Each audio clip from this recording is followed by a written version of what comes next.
Good afternoon. I'd like to welcome everybody to our panel.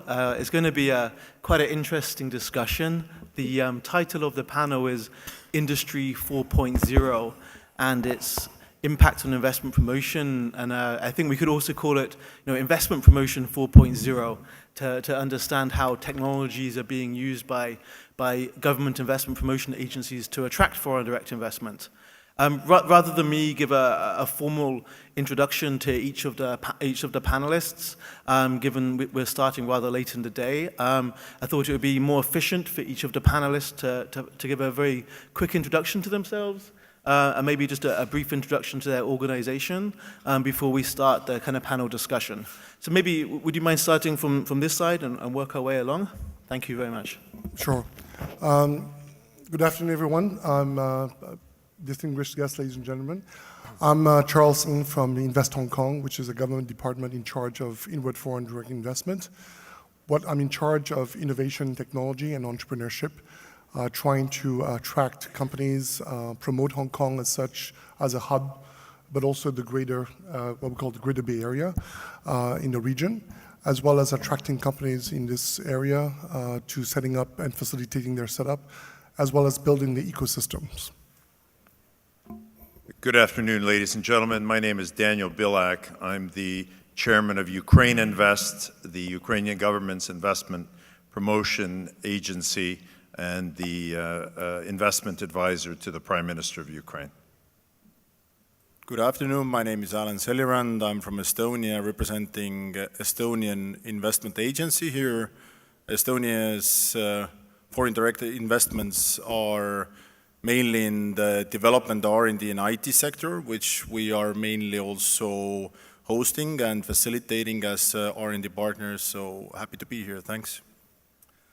Good afternoon. My name is R.Yofi Grant from sunny and bright Ghana. I'm in charge of the investment promotion agency in Ghana under the presidency, and also spearheading reforms in the investment and business climate.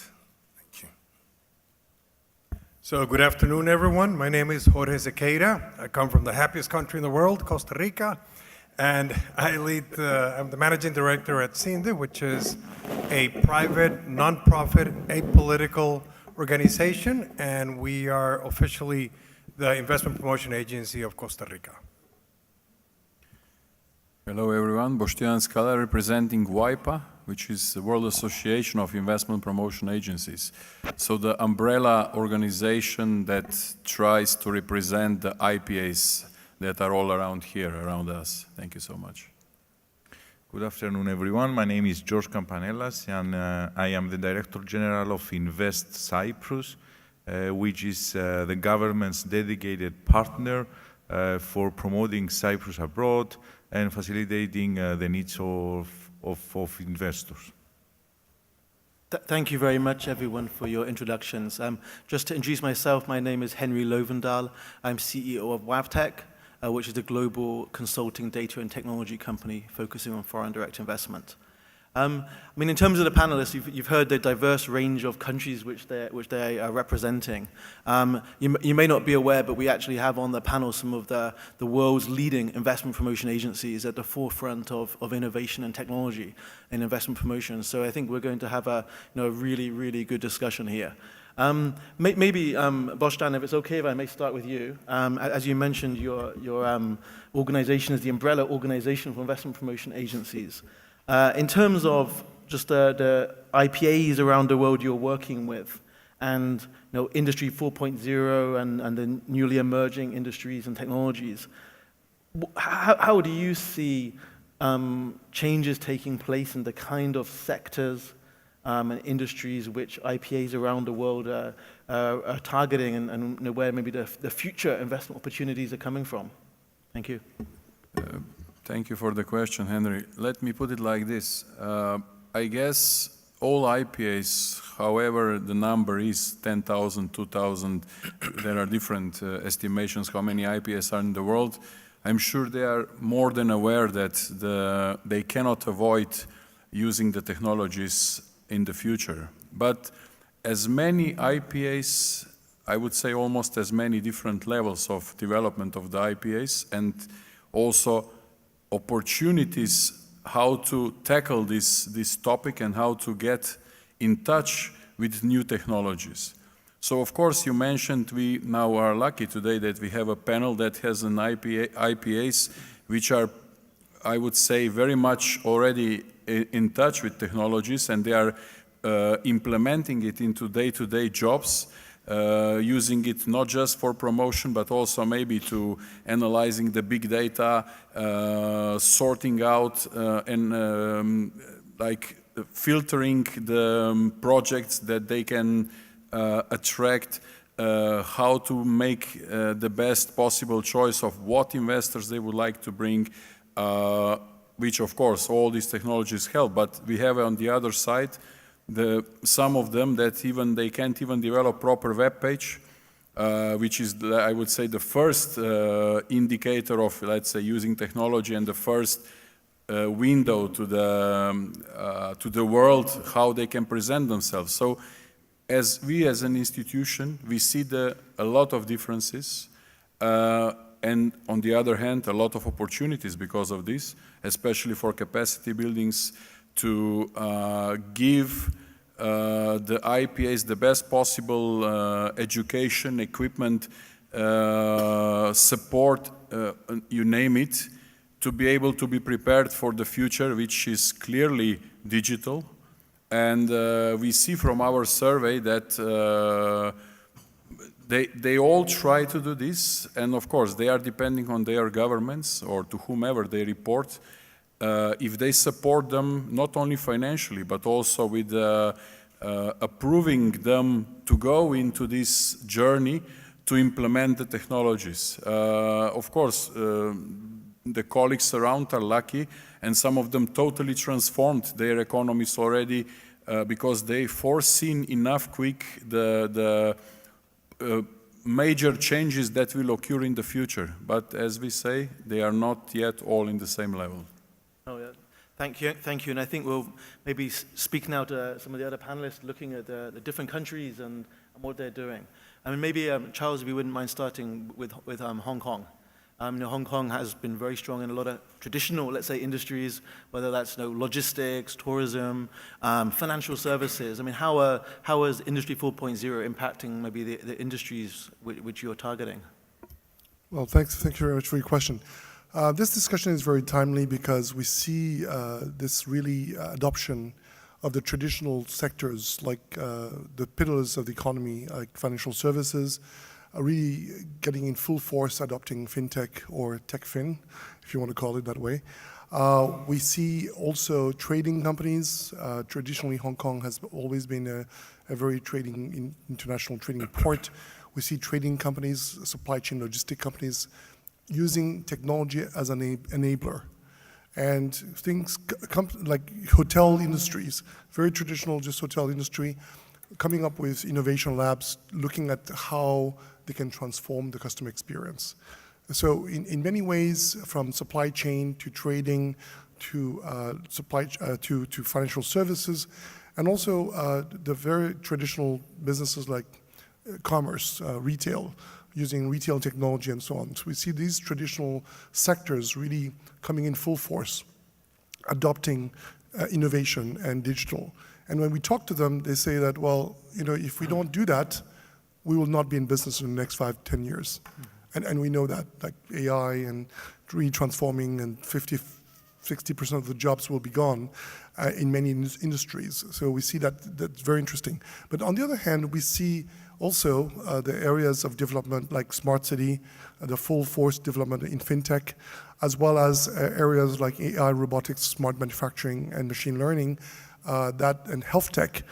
Those are kind of the new industries, new pillars. They are also bringing in full force a number of areas of innovation, which actually, because of what they're doing, is kind of forcing the other industries to follow. And I mean, how is that actually, in practical terms, impacting your FDI attraction strategy? I mean, are you having to rapidly adapt it to the new sectors, or I mean, how does the Yes. rapid change impact your activities? So what we've done, we've reorganized ourselves a couple of years ago. We had these traditional sectors, as I mentioned, financial services, trading, consumer products, creative industries, and all that. We now have a very big focus because we are aligned with what the government's looking at, transforming ourselves from not a traditional trading economy to a financial center, global financial center, and now to a global innovation technology hub. So with that, we need to transform ourselves. So we're adding new teams under my kind of remit. I've got to looking at fintech as a very big entity. So we have people in fintech specialize in things from blockchain to supply chain, trade financing, or RegTech or InsurTech, for example. And we see a lot of things in health tech because of health innovation. So we have new teams that we've formed to really serve and attract companies in this area, because we've got to talk to all these stakeholders to really help transform the way people are doing things, but because also to capture the opportunity. We are very kind of blessed to be sitting next door to Shenzhen, which is one of the most innovative cities in the world. And again, they're going through massive transformation. So we are together with the ecosystems in the surrounding region as part of China under one country, two system, transforming ourselves to adopt and adapt and to be hopefully a few steps ahead of our competitors. Very interesting. Maybe just one quick final question. All these kind of new sectors like fintech and AI and so on, does it mean you're dealing with like smaller companies than you would traditionally, or startups, or is it still focusing on the big guys? That's a great question. Actually, it's both. We see, of course, we are working with a lot of startups, especially what we call scale-ups, people who are at the mid to growth stage startups, that are not just at the concept stage, but with products and solutions. And what we've seen in the last 18 months, very interestingly, a big thrust in corporate innovation. So the big boys and girls, the large companies, they are also compelled to change and transform because of what's happening in innovation. And if they don't, I'll give you an example. When we talk to the banks about why are you getting so much into this innovation, they say, Charles, actually, we don't consider ourselves a bank anymore. We call ourselves a data company. We call ourselves an innovation technology company. Because if we do, actually, we're going to be having our lunch, breakfast, and dinner eaten by the competitors. So they're transforming. And because of what's happening in the innovation technology side, the technology companies, like the Tencents of the world and so on, Alibabas of the world, they are actually coming into taking over and coming up with banks innovation. And with virtual banking, it's opening up the whole world, not just to the traditional financial service center, but also to the new ones. So the big corporations have to transform, whether they're in retail, whether they're in logistics, whether they're into telecommunications, they've got to transform. So we see the big companies, we see the small companies, SMEs, and the startups as well. No, I mean, I think for me a big takeout of what you're saying is that the kind of world of Industry 4.0 is opening up many more opportunities to attract investment. But you need to adapt your strategy and organization to achieve it. I mean, maybe just go to a very different situation just in Africa.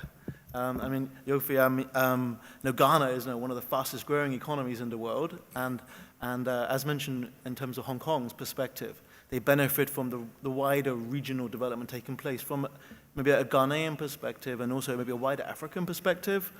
How are these new technologies impacting maybe a more developing country like Ghana, and how do you see the opportunities from that? Well, thank you very much. Absolutely. I think that Africa probably will be the best beneficiary of Industry and Economy 4.0 because we can leapfrog. Very well recognizing that it's a very small percentage of global FDIs that ends up in Africa. So what is the problem? So I'll start from the problem side. And the problem is information and data. The fact that there's a lot of information asymmetry of a region that potentially has 30% of the world's resources and 60% of the remaining arable land in the world. That means Africa could potentially feed the world in the future. And in 2050, it would be the largest single bloc, larger than China, larger than India. It would have 1/4 of the world's population, with potentially a combined GDP of 29 trillion. Now, if I'm an investor, that is a market that I should be looking at now. But there's information asymmetry. And so it's using the traditional ways of attracting FDI do not work. And I guess that in today's world of information and data, there are multi-platforms that can be applied. I mean, at GIPC, that's the Ghana Investment Promotion Center, we're now using the new social media as a means of reaching out to people, because it's about information and enabling the investor to make an informed decision. That means he has to know where you are, what you're offering, and what the offer is, and what returns is going to get to the offer. And for many African countries who are budget constrained, you can't travel and keep traveling around the world convincing people. So you have to adapt to the new technologies that would enable you put the information out there for people to see and the interest to be there. I mean, Africa is attractive. It's changed from what it was 30 years ago. If you look at, I'm told 15 of the world's fastest growing economies, a good 10, I believe, are from Africa. So it's a market that you can't ignore. Now, how do you access that market? You need the information, first of all. So we are using Twitter, we are using Facebook, we are using WhatsApp, and all these these social media things to put that information of who we are and what we do. And then, of course, we follow up with the trips to write and do the eyeball-to-eyeball thing. But the attraction of Africa cannot be, questioned. Because if you look at returns from Africa, they are still trumping other regions. But if you look at the proportion of investment to Africa, it's still very small, and it's because of the information asymmetry. So I believe that the new technologies and Industry 4.0 offers Africa a unique opportunity to do it better than before and do it better than anybody else. Maybe I'll just ask one more question, if that's okay. Just if you look at the industry, so like agribusiness, as you mentioned, right, Africa could be feeding the world, or should be feeding the world with its vast resources. I mean, how do you see these new technologies impacting the agriculture and agribusiness sector? Very interesting. I'll give you an example. In Ghana, there's a company, an IT company called Trotro Tractor.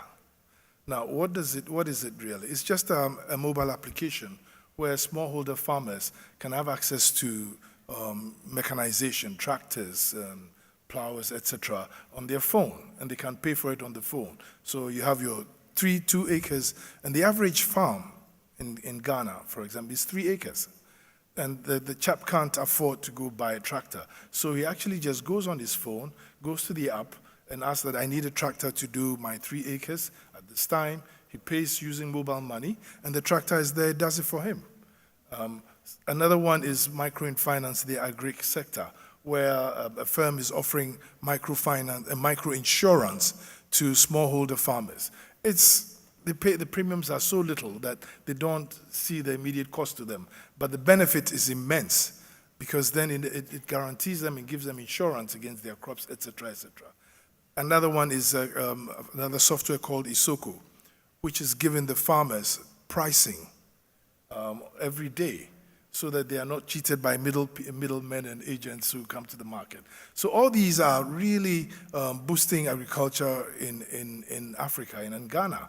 And it's very interesting. I'll give you an example where last 2 years in Ghana, we were a net importer of maize. Last year, we were a net exporter of maize because of all these little interventions that are helping the smallholder farmers. And the Trotro tractor concept is being replicated in providing fertilizer and other extension services. And you can do that all from your mobile phone.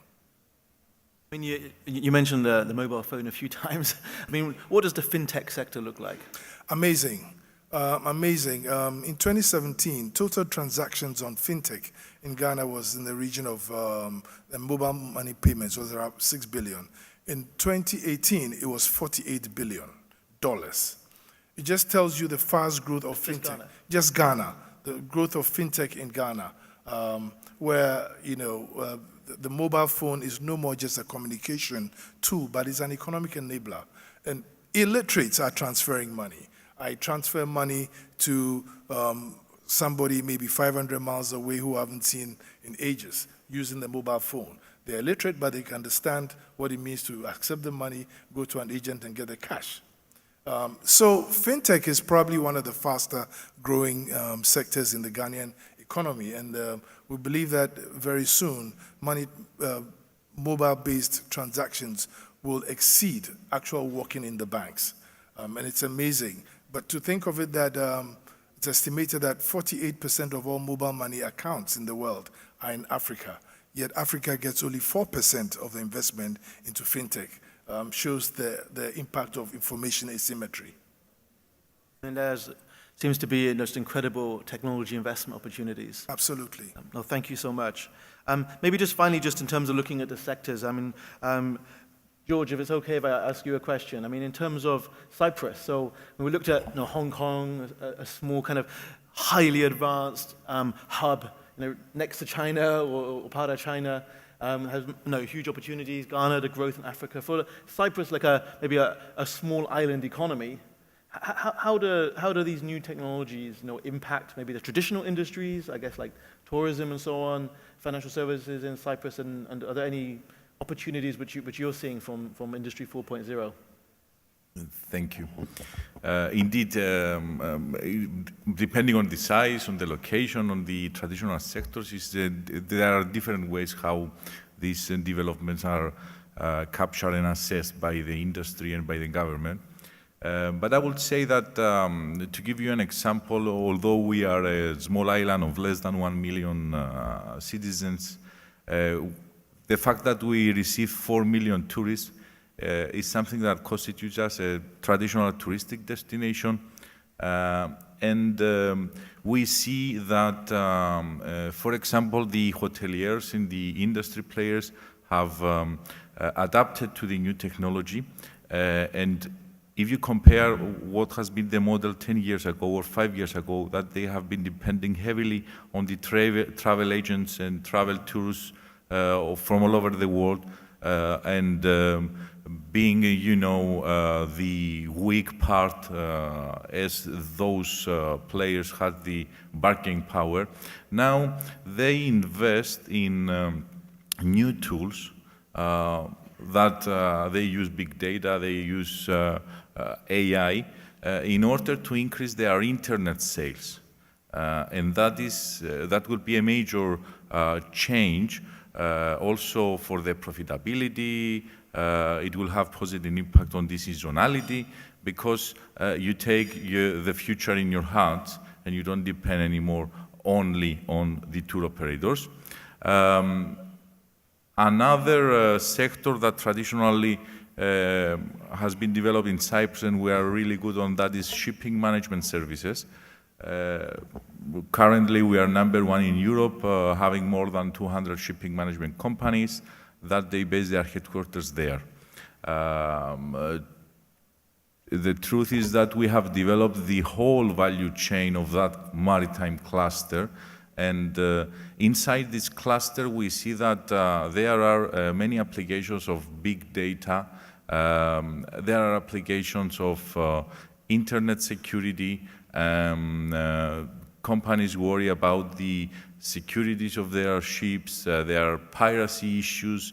There are issues that I don't know if you have read. It's news. To the public that there have been some incidents that they had piracy in shipping companies, and they got their data for a couple of days. These are things that can destroy companies. So all these service companies, they have to keep up with technology.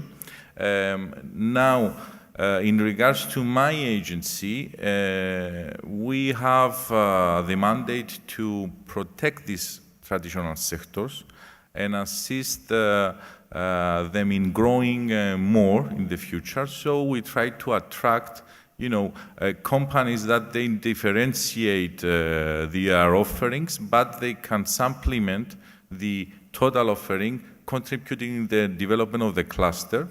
And at the same time, we have realized that although the numbers are not there in regards to technology companies, in regards to the pool of talent, as we are a small economy, a small society, we put the ICT sector and the higher education sector high in our priority in an effort to avoid brain drain and see what we can do in the brain gain. We are very small, it's very hard to grow organically from 1 year to another. This is understandable. So we work on two ways. We work with the universities, try to adapt their offerings into the industry, and at the same time we try to attract talent from the region or from other countries to come to Cyprus and increase the existing pool of talent. And obviously it's going to be the most challenging for all countries, and it also shows that the IPAs need to fill a gap that exists there, because we see that all over the world IPAs that recognize the importance of the technological change and the importance of creating a talent pool, they go beyond the traditional FDI role, and they work with the market players to fix the market, to improve the market, to shape the market, to introduce tools in the market in order for their efforts and tasks to be easier. Thank you. Thank you. I mean, just finally, I mean, Cyprus also has a financial services sector. I mean, is fintech also an attractive industry in terms of what you're targeting? Yes, actually it is. Although I'm not able to share numbers to understand the increase, but we have a relatively strong financial sector, and it goes also to the forex industry. We also currently have formed advisory committee to the president to work on the various options that the country has in regards to the blockchain technology. This is something that since last September we are working on it. Of course, I know that there are expectations at the European level, but we work closely the legislative, the ministries, and the CISEC, the Cyprus Securities Exchange Commission. We work on this and towards reaching to a framework that would allow this new technology to be regulated and implemented. Thank you. So, I mean, I guess the takeout for me is that even if you are, let's say, a reasonably small island economy, by focusing on how to strengthen your traditional industries through new technology companies coming in is one key method to attract this kind of investment. So that's really interesting. You mentioned also about the talent attraction and how important it is, and but I think it's not just the smaller economies, but even larger economies have issues with technology talent. Maybe from the perspective of Jorge from Costa Rica, I mean, if you don't mind me saying, I saw a survey in 2017 that Cindy Costa Rica was rated by US investors as the third best IPA in the world. So we're very interested in how you achieved that and what you're doing, and to share maybe some best practices. But in terms of these kind of technology sectors and talent and skills, I mean, how does a country like Costa Rica, which is not a huge country, how come you're so successful in attracting these kind of investors, given the relatively small kind of population size? Yeah, thank you very much for the opportunity. And just to comment on what you just said, it was good to hear this morning the Secretary General of UNCTAD referred to Costa Rica as one of the young digital tigers. And I guess it's related to what you just said. Let me just very quickly, though, touch upon what George here, my colleague from Hong Kong, talked about, and how this 4.0 is impacting our IPAs, because I know many here in the room are IPAs as well. And just very quickly, how it impacted us, because it transformed completely, our customers, our target customers, which meant we also had to go through a reorganization just like Hong Kong did, and we completely changed the profile of our people. For example, our account managers, their profile completely changed from being pretty much people who helped our customers, with requests for information, answer a call when they called for help, or some red tape or whatever, to become actual strategists, to become, to get deep knowledge of our customers and understand what their strategies are, because no longer these companies, they're not car companies or medical device companies. Is Tesla an auto company, or are they a software, an R&D company? We have our number one export sector today is medical devices. We exported $3.3 billion worth of medical devices last year. We have over 80 companies. They're being heavily impacted by things such as Internet of Things, 3D printing, obviously cybersecurity. Imagine you have a medical device that controls your heart and somebody takes control of that device. So, and what that brings us to is that we are no longer targeting sectors. We're targeting transversal business processes. And let me explain that. For example, when you talk about cybersecurity or data analytics or artificial intelligence, those are transversal. They impact absolutely every sector in the world. So that's what we're working with today. So it's a completely different model of how you target. You don't go and target those particular sectors anymore. You target processes. And you then work, and that brings me now to your question, then you work with your customers to understand what their needs are, and that's what we do. We create work groups with our companies to understand what their talent needs are for today and for tomorrow. I'll give you a very concrete example of how we develop that talent. 4 or 5 years ago, one of those work groups that we created was the RPA. For those of you who don't know the concept, it's robotic process automation. And we have a lot of centers of excellence, in Costa Rica. Over 300 multinational companies, mostly technological, have established centers of excellence. But many of them have transactional processes, which are subject to being robotized or automated. So what we did is we try to be one step ahead and work with them in this RPA work group so that we could start reskilling, upskilling their talent so that they would go from actual transactional processes to actually become the people who would develop the robots, those virtual robots. And many of these companies like Western Union or Intel or Accenture or Bridgestone today have actually in Costa Rica the centers for developing those robots that are used throughout the corporation globally. So, the way we looked at it is, this is a tsunami, this is a tidal wave. And we had two options. We could either be run over by the wave, or we could get on a surfboard and ride that wave. And the way to do that was developing talent. So in these work groups that we create to understand the gap analysis of the skills that we have today and the skills that the companies are going to need tomorrow and the day after tomorrow and 5 years from tomorrow, we create that gap analysis that then we bring to the academia, both public and private. We change the courses, that are ongoing. We add new courses as they become necessary. And then we also work with international academia. And I'll finish here. I could go on for hours on this, but with maybe a couple of examples. Costa Rica has the only medical devices design master's degree in Latin America.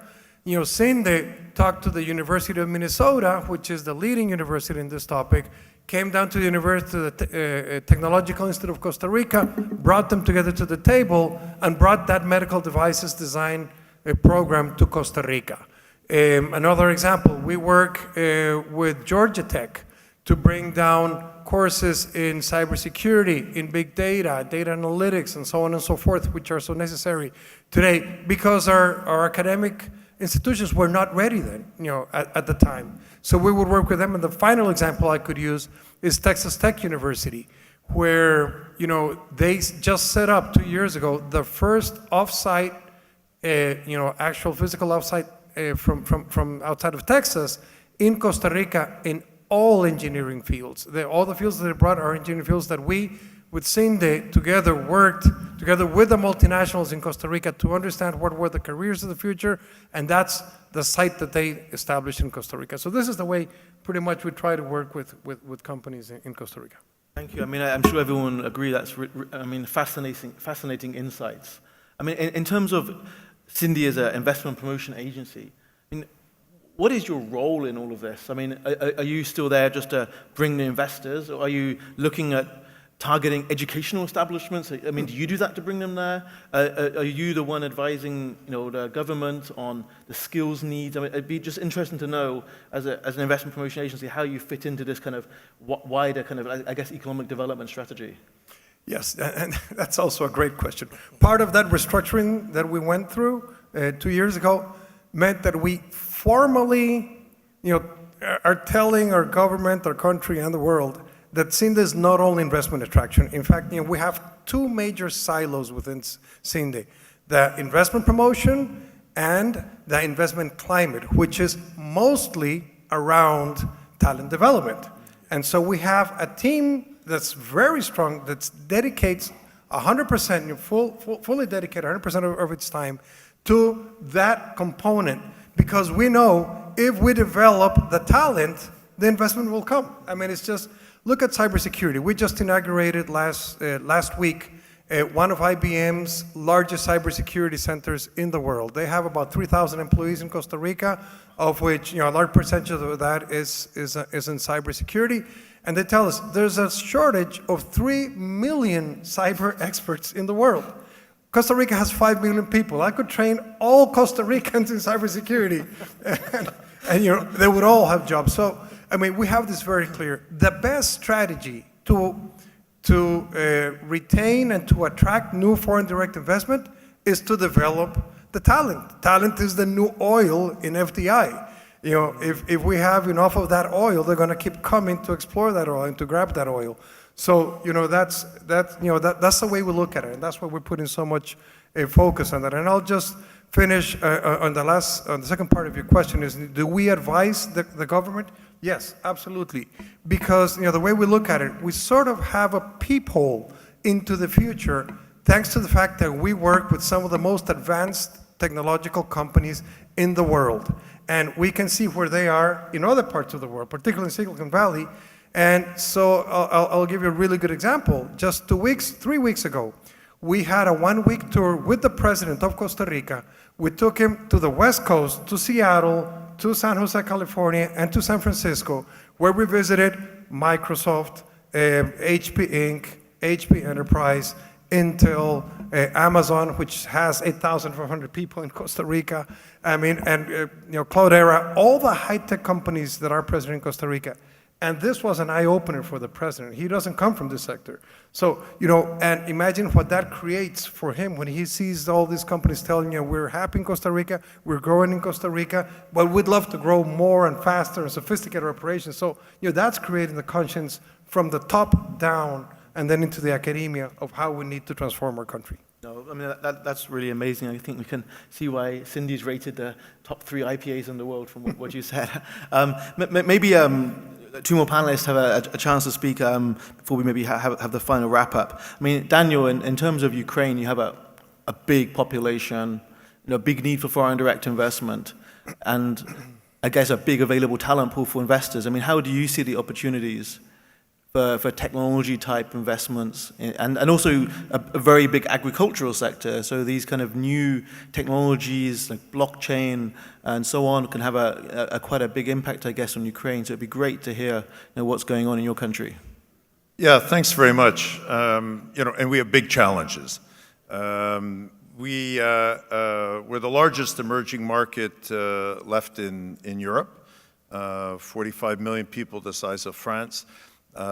We are actually a country that's in transformation. I mean, since the revolution of dignity 5 years ago, we've basically started building the country only 5 years ago. And when I was appointed by the Prime Minister 2.5 years ago, I spent basically the first 18 to 20 months trying to clean up the problems of existing investors, because until you have happy campers on your own territory, it's very difficult to attract new investors. And we've made really tremendous headway. But as we were doing this, and as we were working it throughout the regions and trying to unblock a lot of these investments, which we ended up unblocking over $1 billion worth of investment, just that was clogged up in the economy. One of the things that I kept coming across over and over and over again was the IT and the innovation sector. And I began to realize, I mean, I'm an old guy. I mean, if you want to do IT properly, you hire 12-year-olds these days. And as we started to look in the different regions, in Kyiv, in Lviv, in Dnipro, Odessa, Kharkiv, I was absolutely blown away by the talent pool. And not only that, how fast the IT and innovation sector has grown in Ukraine. 5 years ago, it was the size of a postage stamp. Now it's 3% of GDP. And we're the largest provider of IT services in all of Central and Eastern Europe. 25% growth year on year, and there are over 110 companies that have R&D centers in Ukraine. Companies like Oracle, Ring, which was bought by Amazon for $1 billion, a home security app that was developed in Ukraine. Samsung has 600 people, Huawei has 600 people, Siemens has 300 people that deal with the most complicated problems of their clients around the world. So we have this tremendous culture in Ukraine of scientific culture. You know, our Yuzhny Design Bureau in Dnipro actually designs rockets for NASA. And this has caught the wave with the IT. It was sort of outsourcing, but I don't really like that word because it sends the wrong message. I mean, this is really innovation technology, and now it's being applied to areas where we have historically a comparative advantage, agribusiness and manufacturing. But really, what I always say as a rubric is that what Ukraine has as its greatest assets is brains and grains. We have this tremendous, coming back to Jorge's point, you know, you can have all the technology in the world, but your real capital asset is your human capital.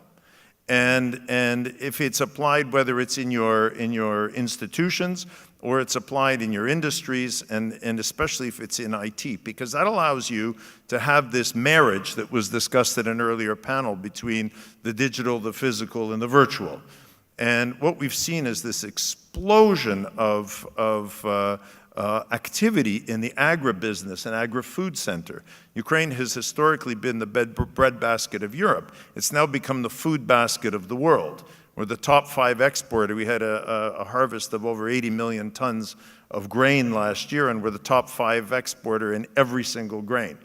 And our challenge now is to take that low value added harvesting of the grains and exporting them, which is about 20% of GDP, and move up the value chain.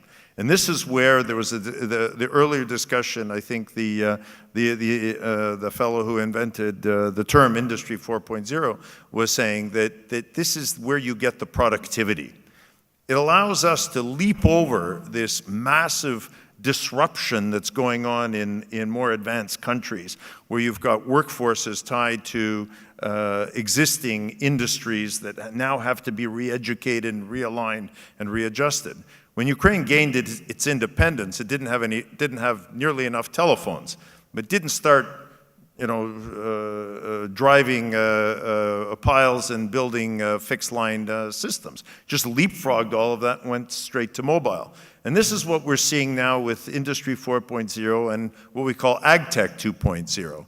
And all of these, you see these, you know, the average family farm in Ukraine is about 1,000 hectares up to 20,000, but you have farms between 120,000 to 400,000 hectares. And this, you can only manage this kind of activity through technology. And so you've got drones 24/7 going through the fields, collecting all sorts of soil data,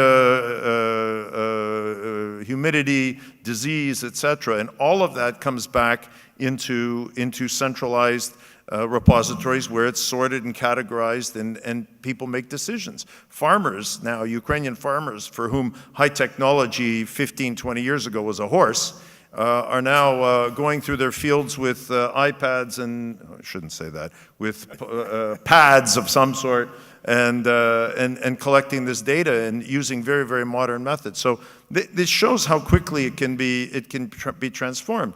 And frankly, in our organization, we're only 2 years old.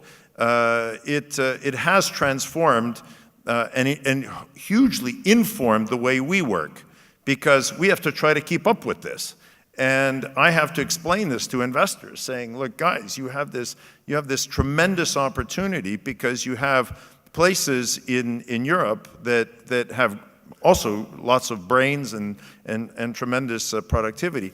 But what you have in Ukraine is scalability. You have the ability to take a project, especially in this space, whether it's manufacturing, whether it's energy efficiency, whether it's agribusiness, marry that with the high tech and IT that's in the country, and you can scale up to potentially great things. No, I mean that's really really interesting, and I think it covers a lot of the inputs coming from the other panelists as well, in terms of this idea of being able to, especially let's say for poorer countries, being able to leapfrog technologically and develop advanced industries. And I think that's just an enormous opportunity for economic growth around the world. I mean, just finally, maybe to speak to the last panelist. I mean, Alan, first of all, apologies for having you last. I mean, that was intentional. Intentional because Estonia, is really renowned around the world as, as pioneering, the internet, across the country, e-government, and I think that probably your organization is at the forefront of investment promotion 4.0. Even I have an example of that on my table of virtual reality goggles. It's being used in the US now for economic development organizations to showcase their industrial parks and zones and properties. So I would really be interested to kind of maybe quickly just give a background to what's happened in Estonia, just so everyone is aware, of the achievements and pioneering activities of the country, and then how does that feed into investment promotion from in your view? Thank you. Thanks. I think all of the best IPAs have been speaking about the topics which mainly have concerned Estonia as well. But I believe that all with Estonia is very easy. We're about in a size of 1.3 million, so it's almost nothing. It's a city block in a metropole. So in an overall, it started in 1991 when the country was re-established, and what we were finding out was that we need to reach out for every citizen. So the easiest way, and I should mention it, the cheapest way was the digital way. So we started to generate state services. State services in Estonia were provided by the private sector. So the private sector companies were developing the services for the state. In the year 2000, we had digital identity on ID card. Now I have MID here in my phone as well, which is working as a legitimate signature of mine, so no problem. Now overall we have 3,000 to 4,000 state services online, so the state can't ask anymore from you to be physically present when you want to deal with it. So this is very necessary. Why? Because this is the case study for the private sector. You show that you were able to change, and also that the legislation of the state is able to change in order to serve the digital solutions. So this is maybe the best how we have shown ourselves. If I would maybe describe the scene which the others haven't yet, then Estonia is a startup scene. It's agile, small. When Uber and Taxify, which is just Estonian company, maybe somebody know out of you, entered the market, we were able to change the laws in 6 months. What we're now doing is we're generating AI law, or what we call as a robot law. It's necessary to be as fast as possible. 2 years ago, we had about 35 projects in our pipeline. Now we have 450 projects. It's an enormous leap of the information that we have. We need to be ready for the changes that those investors and R&D centers are asking. The average project in pipeline is in our agency about 6 to 12 months. You have to be able to make the changes in the state to adopt for R&D in 6 to 12 months. Come on, it's very fast. So this is where we're trying to be competitive enough. Of course, the same way our agency is giving the input to our Prime Minister in order to make the changes into the legislation as well. And there is no investment sector or FDI sector. There is a entrepreneurial sector where we believe that the Estonians as well as the FDI can operate. Coming back to the goggles, I believe that this is good for the infrastructure investments. For Estonia, we are mainly selling the IT sector, which is very close to the other investment projects like production as well. So there we don't see any reason why we should use it. Definitely it would be fun, but whether it would be useful for us, probably not. You mentioned AI. Yeah. Well, I mean, first of all, I think when we were talking before, you said there's only 2 government services which you have to go and actually meet the government. What were those 2 again? If you want to get married, you got to be seeing your estate. And of course, if you want to sell or buy real estate, all else you can do online. And I have to meet, since I'm married and I have my flat, so I have to meet my state after every 5 years when I change my card. So that's the case. But about the AI, then I'll come back to this. I think it was 20th of December last year when we launched our AI in our agency. So we are using AI as a fully digital service for the inquiries in the digital channel. So when do we use the task force from our agency is with the first meeting with investors. So far, the digital solutions are providing the full-scale service, hopefully in the best way. Of course, we're getting better as well.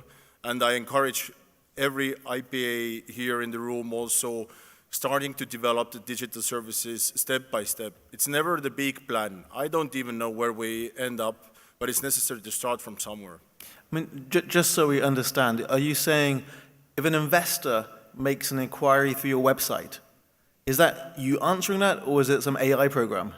No, it's like we deal with this only when we start to have the Skype conversation or actual visit in Estonia. So the first response back is from an AI?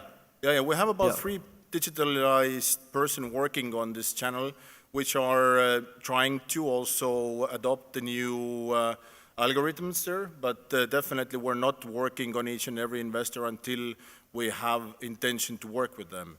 Because the flood of information at the moment through the digital channels is enormous, and you can't filter when you're not using the digital solutions for that. Okay, so this is capturing investor intelligence and inquiries from all different digital platforms, like how you were mentioning using all different social media platforms. So you're just filtering all that to identify the... Yes, it channels up everything in the same place, so with our AI, and after it's filtered, then we can deal with this. Right. And just finally, I think you mentioned to me as well that when an investor makes an inquiry, let's say they want some information, the talent pool, the skills, whatever it is. Before that was, how long was that taking before you used AI or technologies to help you, and how long now? Because I mean, I think that's very applicable. An investor asks an investment promotion agency for information, the quicker you respond with high quality information, the more professional that's going to seem. Time is money for an investor. I mean, how are you kind of like using technology to create your kind of information packs to give back to the investor? Yeah, I can explain it shortly. Is that probably if we would act as fast as we are able to. For example, if you send us the information, you answer a couple of questions more, we're able to send you the value proposition of Estonia with very concrete case studies, with incentives, with everything in probably about 30 seconds. So it's not a question of the math there. It's more about the service level, what you want to provide. The investors are not ready for that, so we delay it. We delay it up to 36 hours so that the investor would feel that there is actually somebody working with them. So I hope there's no investors in the room. So that's the way how we work, yeah. No, that's that's quite funny and amazing, impressive. No, I mean, I think we probably got a few minutes because we started a bit later. So I think you'll all agree it's been amazing to hear all these panelists and all the innovations taking place. So I don't know if we have time, but if there's any questions from the audience to any of the panelists here, if you want to try and get some more insights from them and best practices, maybe if you want to stand up and ask a question. Sorry, gentleman here.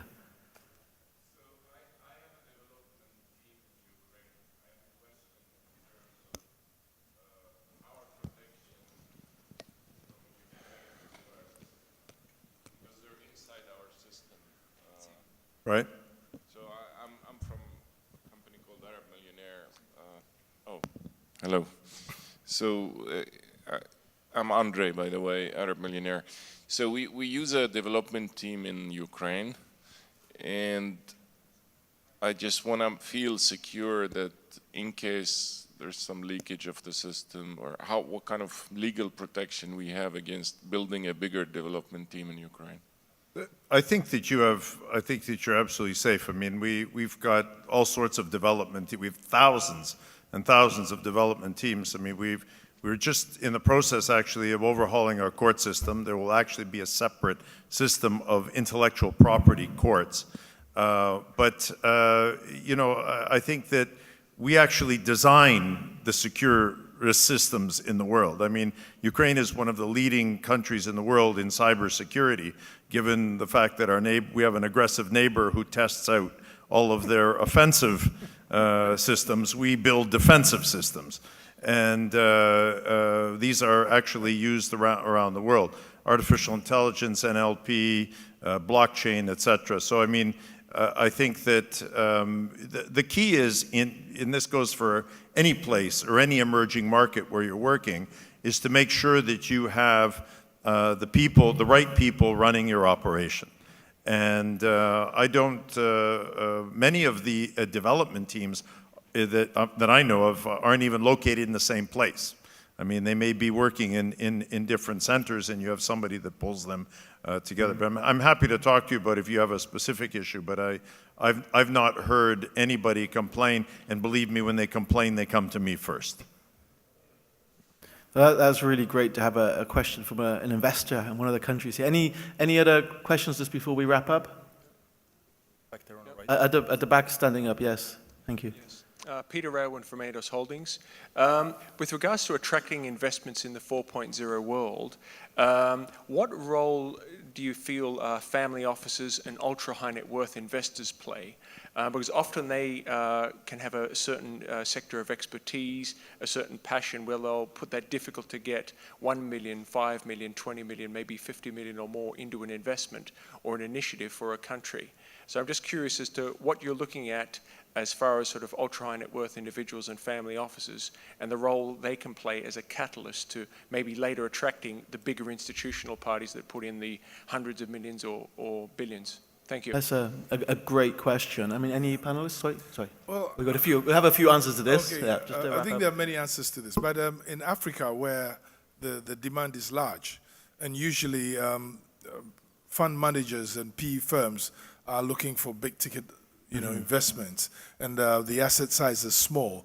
HNWs and family offices become very important to the market because they can do the smaller pops of 1 million, 2 million, and act as catalysts for the markets, especially for startups. So I believe that the African opportunity, once again, is very ripe for family offices and HNWs.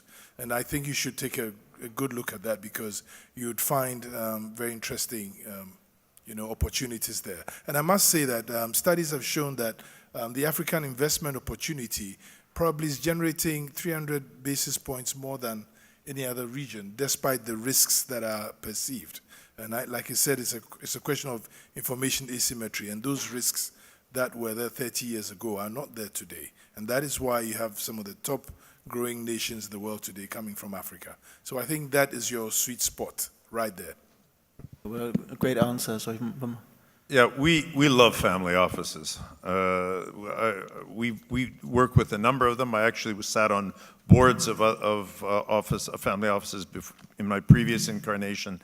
And I think that in Ukraine, what attracts them is, again, this issue of scalability, that you come in with a smaller amount of an investment into a particular, whether it's a startup or in a number of sectors, and you can scale up, and you can attract other family offices or EBRD funding or what have you.